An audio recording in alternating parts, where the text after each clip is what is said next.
Hello, everybody. Welcome to Talk Tuesday. I'm Susan Wilkinson, your holistic intuitive coach who works with the feeling body and mindfulness meditation teacher. I wanted to jump on here on Talk Tuesday, and first I wanted to make a few announcements, and then I want to go through and look at the writing on the wall triggers and environment, and maybe sort of give you a few pointers that you can sort of look out for on your sort of wellness journey. So firstly, and obviously if you do come on here, or when you do come on here, please give me some likes, ask me some questions, some love hearts, let me know you're there. And if you're watching this on replay, then, please hashtag replay. If you've got any questions that you would like to ask me at any point, whether it's directly through here or whether it's actually privately, then please do if you've got concerns, because I am here to help and support, and obviously give some good advice in terms of which direction you might want to set your sail to, really.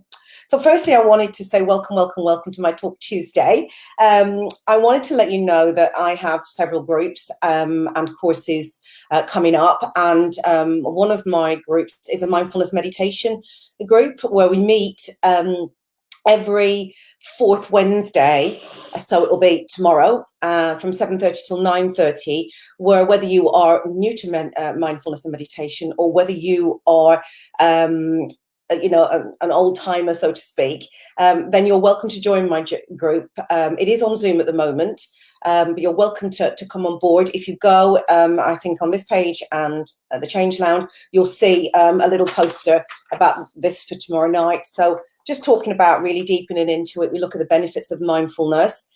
If you wanted to, this is not a structured group at all. Actually, we just I just lead through meditation and check in with you, and we just talk about how it helps with different situations. But if you wanted something a little bit more structured, on the 25th of June from 10 a.m. to 12:30, I have an introduction to mindfulness meditation, which really takes us a little bit deeper and looks at ways in which, if you decide to make mindfulness and meditation part of your life, how it can be really beneficial. And we go a little bit deeper, and you get a manual, and you get a CD, or sorry, not CD anymore, MP3 player, where you can actually use at home to deepen into your meditation. I've also got a few people coming on here. I've got Frankie Craig all the way from North Carolina in America to come in and talk about the feminine priestess path, which will be interesting. So it's about the woman and taking your power back. Can't say more than that. She'll have to tell us a little bit more about that. And then we have on the 11th of June, Claudia Amish Miller coming on board into my Change Lounge group, which is for ladies only, to talk about sound therapy. So, come on board and look at those. But today I wanted to talk about, let me know you're here, give me a little hashtag or a little like or something. What I wanted to say is I wanted to talk about the writing on your wall. I wanted to talk about changes that you could make in your life that can better your life if you've got stuck in a certain situation, you got stuck with all those limiting beliefs.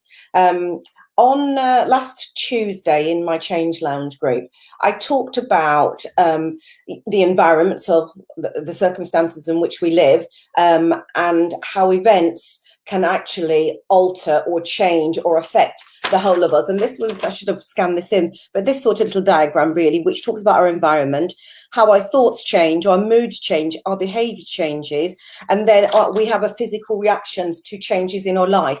And I was telling them the story about one of my clients, John. And I'm not going to go into that story tonight, but a series of events had happened in John's life that he, after being a rather active man, to the point where he became self-isolating. But John couldn't see those events that happened within his environment. So the loss of his friend, his wife getting cancer, not going out, not socializing anymore, not taking his wife to the hospital. So these events started to trigger his mood, his behavior, and his physical reaction in many different ways.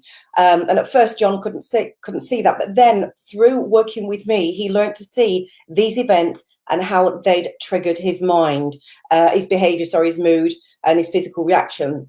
So as well as sort of events that happened to John, and he was a much older man, we've also got events and triggers that happened to us when we were younger. So these events or things that happen to us, I call the writing on the wall. So what I say to you, and if you want to do look at these for yourself when you're sat in self-reflection, or when you have got a moment of meditation maybe at the end of it, or something comes up for you and you're feeling it in that body, you're feeling sad, you're feeling angry, you're feeling mad, or if somebody says something to you that is a trigger, look for the triggers. Okay, so you'll know what a trigger is if somebody says something to you that they've written on your wall from when you was younger, and you start to get angry, upset, hurt, or your limiting beliefs start to kick in, I'm not good enough, then you need to write that down, and you need to sit with that and notice where you feel it in the feeling body. And then once you've identified that, as I say in my mindfulness, you are aware of that, then you must become accepting of that. We're not accepting the person written on your wall, you're not good enough, you'll never amount to anything, why would I love you? And yes, believe you me, people do say these, whether it's a teacher, a parent, a brother, a sibling, or somebody else, they'll say these things to us, most often through their own insecurities. But when they've put that, you're not good enough, and somebody says, well, that's not good enough, 20 years later, when you're working on, I don't know, a speech or a piece of work for work, or you're trying to do something for your wife, and somebody says that, where they don't mean that you're not good enough, they're just saying that piece of work is not good enough, then your back will stiffen. You will become on high alert. Your emotions will go rife. You will start to feel sad, angry, upset. Everything will start to come back to you. You need to write that down and realize that is a trigger. Then what we need to do is we need to sit down and think about that and realize that when you make one small change in your life, in your environment, like John did, things can change dramatically. And if you make one change, the mood can change, your physical reaction can change. So it's not about trying to change things very quickly. It's about taking one little step at a time. So if we change our thoughts, we change our reaction to the way we feel when we hear those triggers, the writing on a wall, then we can start to, let's put my fan on, hold on. Then we can start to get rid of our limiting beliefs and bring ourselves back to full health. But it does take a little bit of work. So you need to identify what were all those things that you were told as a child. And it's generally in the hypnagogic stage, which is from 0 to 7, but it can be later on as well. And in fact, people, parents, siblings could still be saying these things to you for all sorts of reasons, mainly their own insecurities. So get a piece of paper, write on your wall, write on your piece of paper all those things that people have said to you, or all the words, the sentences, the phrases, or the things that people do that trigger you, and get to know your triggers. When you get to know your triggers and you start to become aware of them, you become accepting of them. You're not accepting the other person's behavior. You're just accepting that those words hurt you, upset you greatly, deeply. Okay. And then we can start to unpick it. Then you don't judge that person or yourself. You know, what you start to do is then choose to respond. And we are responding by making small changes in life. You know, you're going to look at it, you're going to deal with it. We're going to work with the feeling body. We're going to allow ourselves to really feel it wherever you feel it in your body. So sit with it.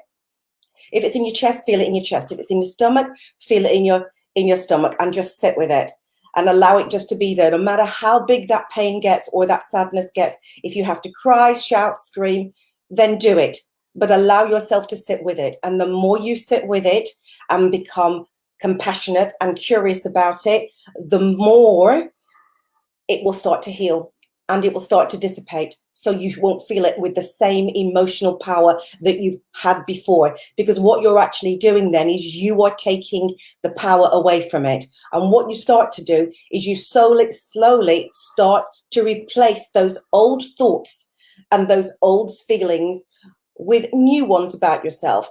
You start writing your positive affirmations in your journal. I am good enough. You know, I am loving, I am kind, I am knowledgeable. People want to hear me. People want to listen to me, whatever that happens to be. But do specific affirmations that work for you, that you can work with.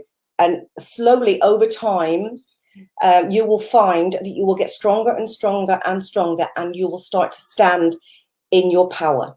So you have to start to look at and try to name it. Try to name whatever it is. What was it?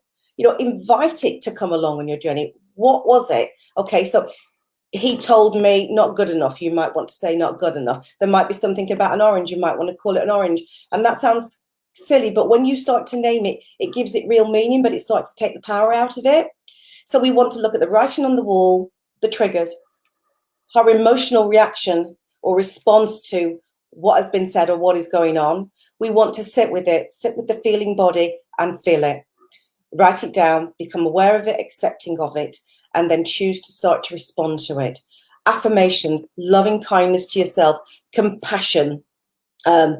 Once you start to realize the blocks as well, because these limiting beliefs, these things that people have said to you will block you being the very best you can or progressing to wherever you want to get to. So it is important that you look at that writing on your wall. So I hope that's helped just to start you off a little bit, with looking at the writing on the wall, or certainly identifying some of your triggers or the events that take place in your environment, so your life, that do affect you. And do not underestimate the events that take place in your life. Even though you think you feel good or you feel all right, often we're not. We're holding on to things such as deaths, losing a loved one, moving away, leaving a school, children leaving home. They do affect us all in very different ways, but they can have knock-on effects. So watch your behavior, watch your moods, watch your physical reactions. And when I say things like physical reactions, it could be you withdrawing from life, society, or friends. Notice them. And even if you notice other friends' moods change, then maybe have a chat with them about the writing on their wall and their triggers. So I hope that has helped a little bit, and at least starts you off on your journey. If I can help in any way, or you want to ask me some questions, as I've said before, please do. I'm always here at the end of the phone, at the end of a line, and let me know that you find it a benefit. If there is anything else that you want to talk about, or you want me to talk about or go in more detail, then if you're a lady, then jump into my Change Lounge, because what will be happening, I'll be offering more private, because it is a private group, sessions in there. Next week, we will be on Talk Tuesday, we will be tapping. So I'll be doing a little bit of EFT with you, again, helping you to get into those points of pain, fear, rejection, failure, abandonment, resentment, guilt, bitterness, whatever it is. So if you've got something that you want to work on, it could be a phobia, it could be anything, something that is really dogging you, you're holding on to, you can't let go of. We'll go through a live tapping session, and you can tap with me, even though I won't see you, but you'll get the benefits. And even if you don't want to particularly tap on anything, we'll just tap, we call it borrowing, and you will definitely feel a shift, a change, and some upliftment within your body, or release in some sort of way. So, my lovelies, if you've just joined me or you're on replay, go back to the beginning and catch up with us. Go back and look at our forthcoming events that I'm going to be doing. And I thank you for listening tonight. And I love you lots. Have a wonderful evening and the rest of your week. Thank you.